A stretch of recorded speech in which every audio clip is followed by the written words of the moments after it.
What's going on, everybody? Welcome back to another episode of the Daily Groomer podcast.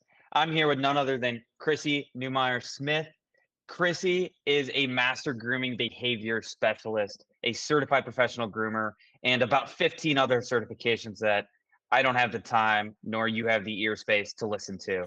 But she is an amazingly certified groomer. She's an instructor at Whole Pet Grooming Academy. She's got an online program, and she even runs a podcast herself called Creating Great Grooming Dogs. Chrissy, thank you so much for joining us here. I've heard nothing but amazing things about you, about the stuff you teach, about your podcast. So I'm honored to have you here today. Thank you for having me. I'm really excited. I love getting on other people's shows and getting to know people. So yeah. Amazing. So what I want to do is why don't we just start with who you are? You can intro yourself better than I can. So maybe give us a little bit of intro on who you are, what you're working on nowadays, and where you're at in the world. Sure. Yeah. So I am sort of in that space where I'm a groomer and a trainer. And I've been doing those two professions at the same time my whole career. And that's really my specialty. That's where I'm trying to help groomers learn more about the behavior side and trying to help trainers learn more about the grooming side, because non-groomers don't really know what we do.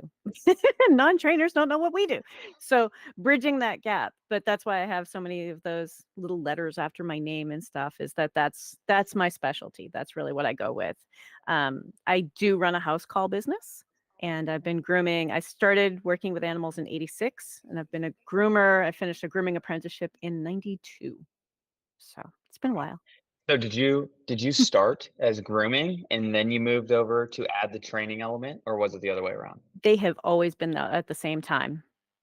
Oh wow. Yeah, That's yeah. ambitious. I've really kind of done them all at the same time all along. I was lucky enough to start off at an agricultural high school for animal Okay. science. And my first summer internship for the school was at a boarding kennel, where I was working as a kennel tech. I was learning how to bathe dogs, doing some light brusher bather stuff and nail trims. But on my lunch break, I was watching the groomers. And then after work, I would stay and do the training classes and ride my bike home. I mean, your days are busy then, huh? I loved it. Never could pick Okay. just one. So you went to an agricultural high school, and that's I when I did. would imagine you started that apprenticeship at the grooming salon, and you were doing the Mhm. training after school. What happened next? Did you work at that salon for a set amount of time? Did you go off and start educating right away? Kind of bridge the gap here for us. Sure. So that kennel that I was working at, where it was grooming and training and stuff, for the school, you had to have a full-time job. That was part of the animal science curriculum. So we had to have a full-time job from April through September. That was my full-time job from April through September when I was 14, turning 15, right? And I got this chance to work with some really great trainers and some really great groomers, and got to do both. And then back into school again for my sophomore year in high school, and different years you did different jobs. Ideally, you wanted to graduate from your animal science program with a little bit more variety than just one field. So I also worked on a dairy farm. I worked with some dairy goats, but it was always the dogs for me, always. Okay, so it's always been dogs. I mean, at Yeah. some point you had to wake up and go, I want a lot of those three-letter certifications after my name. Let me get going. So how Yeah. did we, take me through your training? And I know you did the apprenticeship, but post the apprenticeship, how did you do that continual learning? What made you want to start getting some of those certifications, et cetera? So I think it was because I was working around a lot of adults when I was in high school. Those adults who were like, we just went to a conference and we learned something new. And I was really inspired by some of the people I got a chance to work with. I was very fortunate that I had some really interesting adults to work with who were like, we went to a conference. And so in the early '90s, that was about the time the Association of Professional Dog Trainers had started up. And they were starting to have conferences, and then you start finding out, like, oh wait, what if there's a certification on this or this? Now, there have been dog grooming certifications all along, but most of the time dog grooming certifications were requiring you to do testing on dogs that were show quality dogs in a show kind of trim, and that Mm. was not within reach for me. not because of my skills, but because of the dogs around me. I mean, if you wanted a Got show it. collie, I could do a show collie, but that's not that's not really what they're looking for, Um, Right. so, but I've always been really interested in continuing ed. I Okay. love continuing ed. I take lots and lots of classes. And that makes sense. I mean, given where you're at now, so it seems like your whole career has been kind of, you know, on a pedestal with all of these, continuing education classes, certifications, etc. What made you change, or not change, but what made you put on that next hat from, all right, I'm a groomer and a trainer, to I actually want to start educating myself? Um, that was a tricky one, and I think it really came about when I just felt that I was ready to fill in a gap that I was seeing, which is that a lot of groomers don't understand training, and a lot of trainers don't understand grooming. And I have a unique perspective. Not the only one out there who has the unique perspective, but because I'm solidly doing both as a professional, like, hey, my dog barks when people come to the door, and hey, my dog is matted. I do both, that I decided I really wanted to be in that space and give people a chance to learn from someone who understands what their day-to-day job is. Amazing, amazing. So let's dive into that then. You Yeah. said your unique perspective is helping trainers understand grooming and helping groomers understand training. So let's maybe start with, given our audience is mostly groomers, let's Mhm. start with groomers understanding training. What, was there a key aha moment that, you seeing both sides, that you came to understand that, oh my gosh, this training element is totally missed in the grooming world?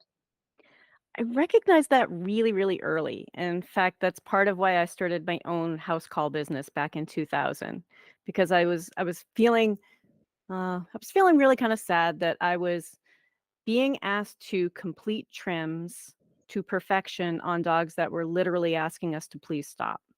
And dogs become worse when we do that. And that's really common for us as groomers to be like, well, but he's being good and I can still get it done. He's not being so bad that I can't get it finished. And it was devastating for me because I'm like, if you give me a couple of grooming sessions with him, maybe he won't be afraid of it and we can do it for his whole life. So for me, it was very early on that I was like, oh, someone needs to bridge the Okay, gap. And then I decided maybe I'd be brave and start a got it. podcast and do it. It was terrifying. So really, it was in personal experience that you realized, hey, I can actually make, not only make a better groom, but make my life in the dog's life that I'm grooming easier and better if we add a training element to it, right? If Mhm. we add a training element in the beginning. So talk to me about that. I mean, is this something that, someone would need to hire me to actually train their dog before I start grooming, or there are little tips and tricks that we as groomers can learn to do when we walk into a house call or when we greet a dog for the first time? I mean, walk me through that a little bit. So, some of the key fundamental things that I try to tell groomers, and I do this on my podcast a lot, but some of the things I tell groomers is I want you to think about the safety issue with our behavior problems. That's the key point to think about when we're talking to our owners. Not that he's more difficult or going to take longer, but that what is happening is unsafe. And when groomers start thinking like, oh, wait a minute, right, because he's more likely to get nicked if he's jumping around. He's more likely to twist a knee or to, have something happen, or I'm more likely to get hurt. We lose money if that's what makes people think That's about what it. you care about, We right? lose money if a dog gets hurt, right? Right. All right. And so if So we at the start end, thinking about the safety aspect, for a lot of groomers, that's kind of the switch. Like, oh, right. What if I get hurt and I'm out of work for a week? right. You know? Right. No, I mean that's great. I mean, especially as you put it, like, all right, if you even don't care about the safety aspect, Money. you could lose money if you're not doing this right. Like, let's say Absolutely. that. Yeah. And so, with that, I mean, what are some noticeable areas that groomers could pick up training tomorrow, and start noticing a very noticeable difference in the dogs that they are grooming? So if you were a groomer and you're like, what? Training with grooming? And you're just listening right now, the first thing I want you to think about is our ideal goal. What we want our dog to behave like is we want a dog who is calm, comfortable, and cooperative. And at every step, we need to be thinking about, am I planting the seeds for future grooms to be calm, comfortable, and cooperative? Like, what am I doing today? Am I overwhelming this dog right now? because there are a lot of alarming videos out there with groomers who are lovely. They are so nice and they're caring and they're patient, but they're also traumatizing that dog, How so? by Can you give pushing us an them too example? far. Yeah, like a dog that's like screaming and someone's like, "It's okay, baby, you're all right," but they're still drying that dog while it screams for its life, and you're Oh, like, "I know how kind you are. I've been there and I've done that, but are we planting the seeds for future groomings to be and calm, comfortable, and cooperative in that moment?" and what you mean by that is, you might get the job done right now in this appointment, but Mhm. if every time you turn on that dryer, that dog starts screaming and you push through in those first few appointments, it's going to, let's call it assimilate that dryer with screaming and pain, and for future appointments start to not be that cool, calm, collected dog that we want. Okay, And that's sometimes they're really interesting. Yeah, and sometimes we're actively teaching them to hate it, but we don't think about that because groomers recognize behavior and we see it, but we're not really well trained on understanding why the behavior happened or how to change it. And that's Can where you I give us try an to come example? in. Yeah. Um, so we might notice that a dog is panting and shaking and trembling, but not necessarily be really good at reading, like, this dog is afraid of being on a table. We might think it's just nail trimming. As an example, because that's what we're trying to get done. A lot of the time, Mhm. groomers are like, "Oh, this dog isn't good for nail trimming." I'm like, "This dog isn't good with strangers walking next to him. You're a stranger trying to do nail Ah, trims." Like, sometimes that being able to pull so back and it's look at the bigger picture. I like that. So it's going back to a first principles perspective where it's like, okay, we might assume that this dog doesn't like nail trimming, but it's really he doesn't like to get on a table, or it's really he's very scared of vans, like stuff like that that we need to back up. So Mhm, let's assume I was able to recognize that. Let's assume maybe mhm, I run a mobile grooming business and I had a dog on my table that just despises, what I think despises nail trimming. I listen to your podcast or listen to this podcast and you tell me, hey, maybe it's not actually the trimmer, maybe it's the table or the van or he's not comfortable with you. mhm. What are my next steps to actually bring that dog back? Let's call it. So, really, the first step is talking with our owners and explaining that if your dog is worried or anxious or even overly silly or aggressive, that we're going to slow down and lose focus on if the nail trimming is completed. We're going to work on the trimming process and helping that dog be calm. Sometimes a dog is going to need somebody to just hold their feet and teach them that that part is safe. And then nail trimming is like, oh, well, holding my foot was safe? Okay. Like, we have dogs that get nervous when their owners touch the dog's shoulder. What would we guess about that dog in a grooming setting? That he doesn't like you to touch his shoulder, that he won't want, Right? you to We trim. suspect that that dog would be like, "He's gonna be fine for the dog groomer for nails." Like, the owner has trouble with those things. And I Right. think that, a lot of groomers don't know the kind of problems that trainers see in people's homes. So we think we have a grooming problem. And sometimes we have a general problem that, of course, is going to show up in grooming. If that dog loses his mind, if a dog is 30 feet away and we have him in a Yeah. room with dogs, even though they're not playing that other dog on a table, we can make some assumptions like, oh, wait a minute. Is this because there's a dog in sight? Right. And how No, can I I mean, help with that? that's phenomenal. That is phenomenal advice, and I mean, it's something that is so, let's call it, you put it on paper, and it's so easy to understand, but I feel like it's something that's so often missed. I mean, how do you recommend? I feel like a lot of times, especially with grooming and maybe with regular clients, you just kind of get into a flow. You get into a routine. You stop questioning. Maybe why does this dog always freak out every time there's other dogs around, or why does he, you know, really get scared every time I touch his shoulders or his feet. How do you recommend, people with current dogs that may have some, hesitancies around grooming still, find what and why, kind of thinking about it from that training perspective. So there are a couple of things is for us as groomers to kind of step back and look at the bigger picture. Maybe you don't know that this dog has issues with other dogs. You just think he's a hot mess. Tech talk, hot mess. But Yeah. but really it's because every single time he's been in there, he's been overwhelmed by other dogs in the room, right? Maybe it's because, like, running a vacuum cleaner at home makes him go and hide, and we've been running the high velocity dryer all day, whether it's on him or not. So sometimes just stepping back and analyzing, like, really what's happening across the board. But if we And think about solution sets, that's when we kind of need to say, like, all right, well, he is scared, and pushing somebody who's scared rarely helps. Doesn't help with us, you know? right. As an example, I give lots of human examples because I think they help people. I know a couple of adults who are terribly embarrassed by how scared they are of needles, right? Like they're Right. embarrassed by it. They literally want to change that. And yet they have this fear of needles. Like they Okay. get blood drawn Yeah. and they freak out, you know? Right. Yet we're kind of thinking that dogs are doing it on purpose. Like they're trying Right. to make our day hard. The dog is having a hard time, not giving us a hard time. The dog Right. is It's having never the dog's difficulty. fault. Well, the dog is having difficulty. And even dogs that Right. are overtly forward and aggressive, it's because they feel threatened. If they feel comfortable, they usually do not behave that way. So, on that note, do you recommend talking to, the parents and asking very specific questions before you see a dog about, triggers that from home life that may happen during the grooming cycle? Or how do you recommend finding, I guess, that those home life triggers that you would never know about unless you saw the dog freak out about X, Y, and Z?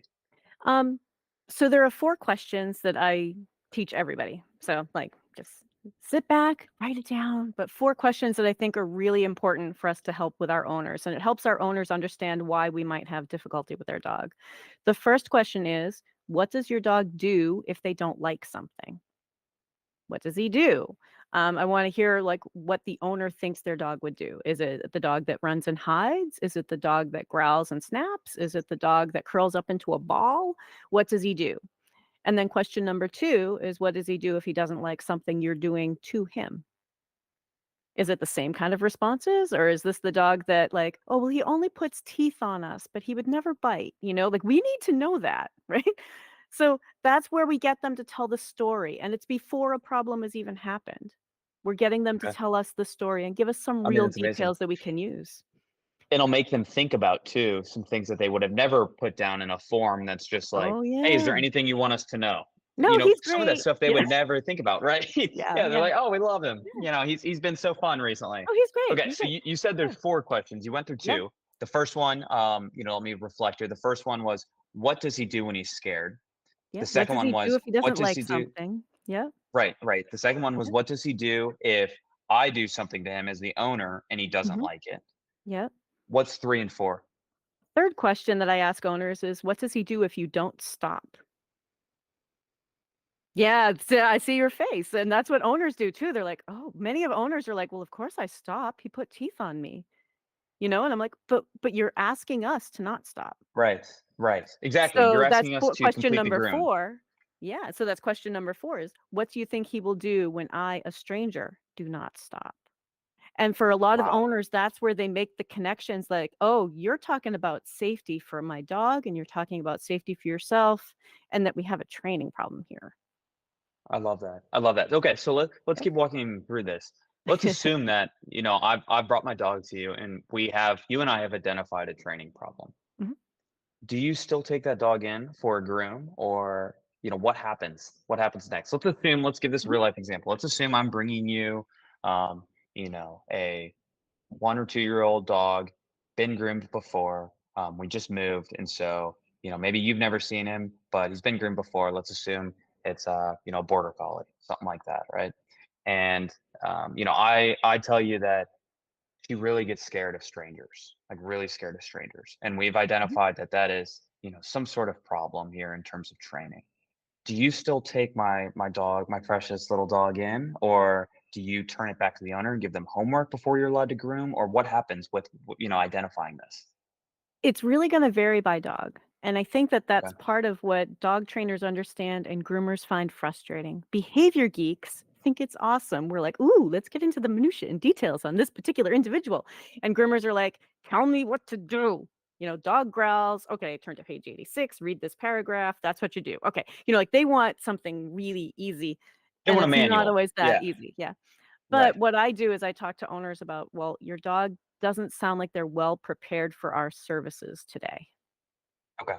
Like, And let's and do help you your give dog them feel better about it. But if a dog is really afraid of strangers in that example, it might be, let's set up a couple of times where we just bring him in for like 15 minutes, meet and treat, get to see everything, and then go home, and not Okay. try a full groom.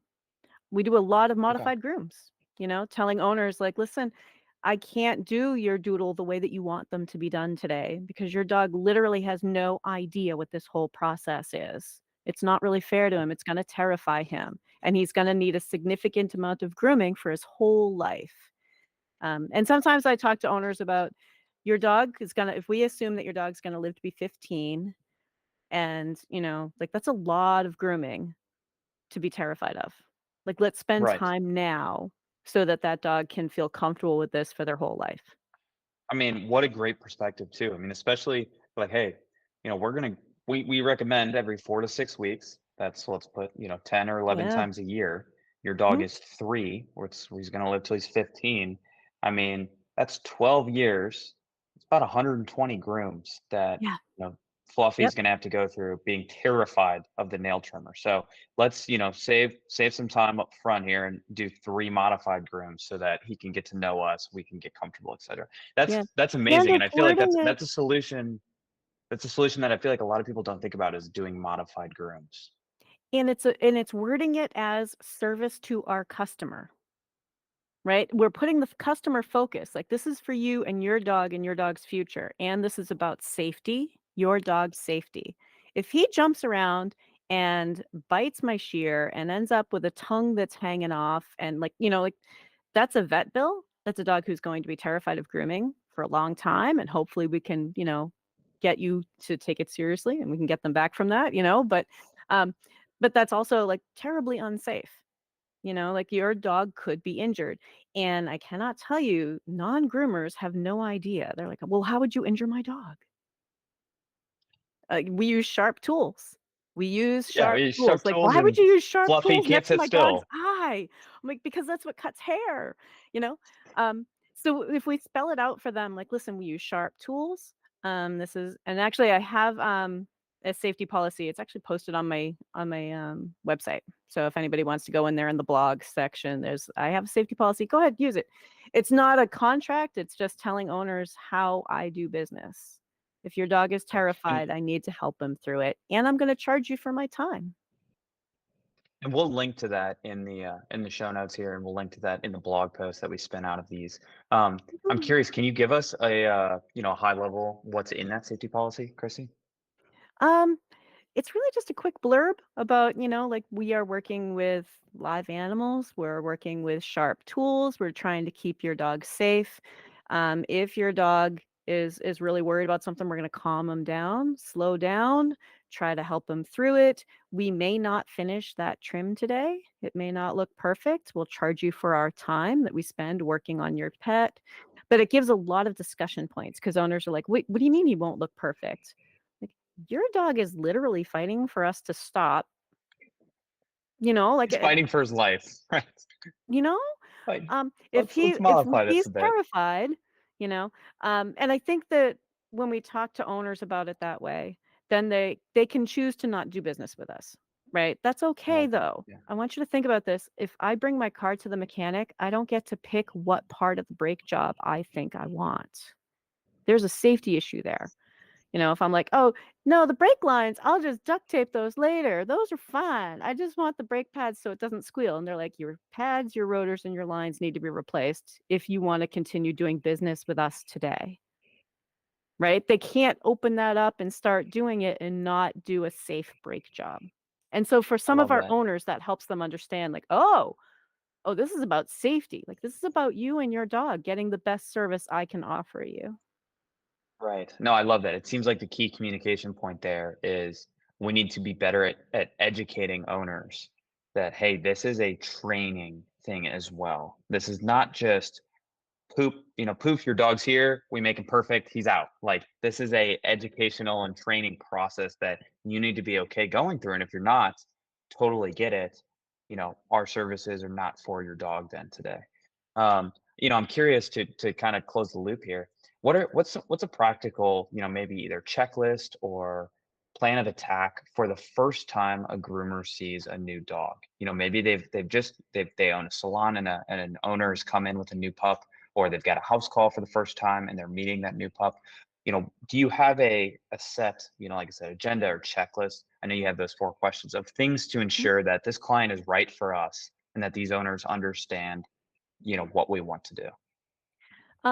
So in my own business, which is very small and house call, I don't have a whole ton of people, um, but I don't want to take on anybody who isn't comfortable with my safety policy. If they're like, "Oh, he has to look perfect," I'm like, "I don't think you understand. Like, I want him to look perfect, but I don't think you're understanding why we need to work on him being comfortable with that." But when we talk to our owners about it, sometimes they need some examples. And as hard as it is, I refer them to the example of the dog that died during a nail trim wearing a muzzle. Because owners are like, he won't bite you. What is the big deal? He makes tapping sounds on my wood floor. He won't bite you. What's the big deal? And and you have to tell them like, but if he is so stressed out that his eyes are bugging out and he's panting and he's stressed and I could injure him that way. What if he starts flailing around on that grooming loop and breaks his neck? There are so many things that could go wrong that they're not aware of. That it's more than a haircut. It's more than a haircut. We're not just selling haircuts. And when I get my haircut, my hairdresser does not need to keep slamming me back into the seat. It would become That's funny, just the but difference. Yeah. right? Like if if Right. if humans fight back during haircuts, people are like, hands off, bye-bye. Right. Right. But but Right. we do need to word it in a way that helps owners understand, like, I want to help you with your dog's training issue. And it may be a matter of sending them to their vet to make sure everything is okay. Sometimes dogs have soreness that we're unaware of. Like, okay, he was really weird around his head. Please let the vet know this is what I observed when I was near his head. Could be teeth, could be ears, could be eyes. I don't know. I'm not the vet. Off you go. Please go check this out. Right. It could be that we send them to a trainer. Like, listen, your dog is really like, if your dog can't handle you sitting on the couch next to them without becoming aggressive, you have no business bringing your dog to a dog groomer yet. That's a danger for everybody, for your dog and for the people. As a pet owner, we also have to sometimes take responsibility that it's my job as a pet owner to make sure my dog does not hurt people. And groomers are people. Right. Vets are Right. people. Right. So, I don't know if that answered your question the way you wanted it to, but that's No, the no, no. story I of think my that was life. great. My questions, the answers never line No, up no, because no. people want something quick. Oh my gosh, no, I mean, I love the way you ran with all of those. I think, you just gave a whole boatload of practical tips at the intersection of training and grooming. I mean, my biggest takeaways there were, we've always been told and taught that it's never the dog's fault. But I don't think I've ever seen it framed by anyone, and you just did so perfectly, that a lot of times it's just the training that's a little bit different, let's call it, right? It's something that, can we rethink this in terms of maybe he's not afraid of the nail trippers, maybe he's just afraid of the bed or the table, right? Maybe let's talk about how the owners, you know, treat him when he's on the couch and stuff like that, right? It's more of a training thing, and if we can educate the owners not only about the safety of the groom and what they should be doing to make sure they're, getting their dog back here so there's not mats and stuff like that, but it's that second piece of education around, hey, we need to be better collectively at this element with Fluffy here. We need to be better at training him about X, Y, and Z a little bit different so he can have a happy life. We can groom him, keep him cool, calm, and collected, and that you guys can have a happy life with him as well. So he doesn't live his 15 years scared to heck every time he has to go to the dog groomer. Yeah, yeah. Well, because if you think about it, what happens next? The dog is now 15. They're frail, right? They're elderly, and the owner is going to hear something like, "I'm sorry, he's always been bad. It's just getting worse. I think it's time for him to go to the vet to be sedated for grooming." Yet at that age, owners are really struggling with, should I get him sedated even just to remove a mole? Right? Right. Like, that's a fragile dog that cannot. I meet a lot of dogs at that stage because I'm like, "I'm willing to work with your dog." And then I work with them and they do a lot better, and maybe they live another 3 years. Maybe Right. that's a dog that's 18, and if he gets excited, he'll have a seizure, and I mean, Right. it happens, but for us Right. to be thinking about, "I wanna help you solve your problem." I think a lot of our owners are really stressed out because they're hearing good owners get their dog's nails trimmed, and I'm just trying to get the nail trim, and now they're telling me they can't do it, right? Without telling them why, and that we're trying to help them solve their problem or guide them to a professional who can help them solve their problem with us collectively, then that's a 100%. different message. I think a lot of our owners are really frustrated. "Well, he needs to look perfect. Why can't I buy my haircut?" But Yeah. it's not like a 100%. box of something. Remember, it's Yeah, more than just a haircut is what it comes down to. yeah, if you can ship a haircut to me, then we can just price it as a product, but you can't, right? I And, love that. and a lot of groomers accidentally have kind of trained our owners to believe that it's just more difficult, and that's part of why even when we talk about pricing, like, we need to make sure that we are charging them for our time, and there are lots of ways to do that, but if we call it a handling fee, I cannot tell you how many owners are frustrated because 'cause they're like, "I didn't know he was bad. I didn't know it was something they weren't gonna be able to do. I just paid this extra handling fee thinking it was just because he takes longer." You know? We're actually Yeah. training them to just not care. They're like, "Oh, that's how much I pay." You know? Right. Yeah. You just add that on and they're like, okay. I mean, it is what it is. But Yeah, it's like, "Oh, I yeah, have you a need to box of take haircut and this jar of bad dog, and that's how I'm gonna pay," and, you know, that without really understanding that we need to be making progress, and that there are ways to make progress, and maybe you as a groomer don't wanna do dog training, that's fine, but to know that there are ways to do it and to help find a professional that they can go to or talk to, you know? amazing. Amazing.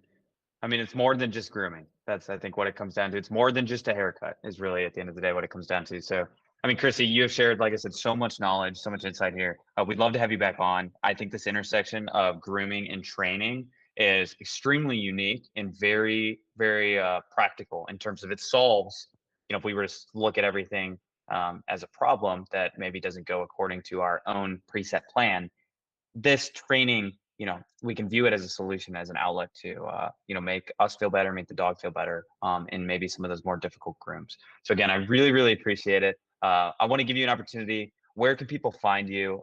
Are you on TikTok, Facebook, all that sort of stuff? Shout out your podcast. Big shout out time for you. Alright, alright. So creatinggreatgroomingdogs.com is my website, which has my episodes, my audio episodes, my video episodes, the blog that has the safety policy in there, some other stuff in there too. But you can find my podcast anywhere you listen to podcasts, and if there's one that doesn't have it, oh, let me know. I will add it. And you can find it on YouTube. You can find Creating Great Grooming Dogs on Facebook, and there's a Facebook page and a Facebook group. And I teach at Whole Pet Grooming Academy, and I teach the Master Groomer Behavior Specialist program. And I do some of the Barkley shows. So I get to be a speaker sometimes, like this weekend at New England. Amazing, amazing. So it seems like people can find Chrissy everywhere. Again, Chrissy, thank you so much. Thank you We for having appreciate me. it. Yeah, and that's the podcast. We'll see you guys next time.